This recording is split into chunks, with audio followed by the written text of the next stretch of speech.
Right, so say you're given an API to work with, like the arrival bus times in Singapore, and yeah, oh god, it's documented somewhere deep inside here. No, I think I just found it. No, I haven't. Well, it looks a bit like this. Once you've registered for an API key, you're given a unique user ID and an account key, and I guess the account key is the secret, and you can't use that in your JavaScript apps because you would leak your secret. So let me just show you it does work when given these secrets. So now you probably want to, like I do, proxy or hide the secrets. So let me just start with the easiest way to do that. The easiest way to do that is use something like Caddy. And using the proxy directive, you can proxy requests, set the upstream, and importantly, we'll come back to this later, set the access control allow origin. This gives you the ability to use the API from different domains. Furthermore, Caddy does SSL for you, so it becomes HTTPS. The original API doesn't have SSL. And yeah, it's like, I don't know, 10 lines and you're away. The second, I guess, easy way and a very typical way to do it is to write some sort of PHP script that somehow hides the credentials on the server and then reads them in for your app. And maybe the server can do some other transformations to save some hassle on the client. And then last but not least, the other way to do it is with API Gateway, the Amazon API Gateway. And let me just show you that this is possible. And let me show you how this is done. It is very non-trivial to do, in my opinion. Okay, this is the horrible API Gateway user interface.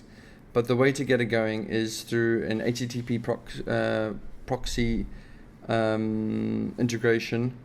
I think that one's ticked. There's the endpoint URL.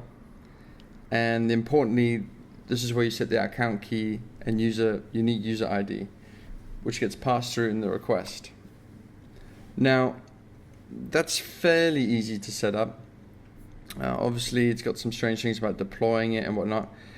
But obviously, you're thinking you want to enable calls, perhaps.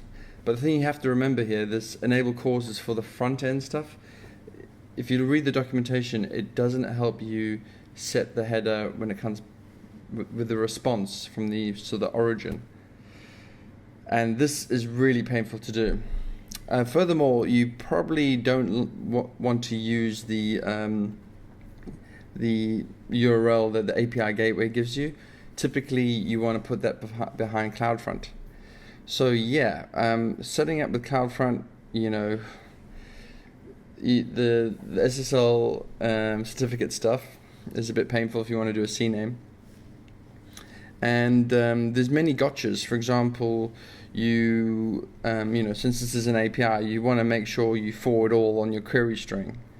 You probably also want to, if your backend does already support cores, you probably want to you know, forward headers, because if CloudFront caches a header without your cores, then you're buggered.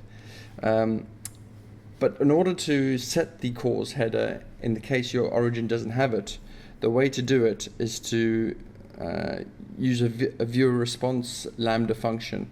But this is all in beta right now, Lambda at Edge.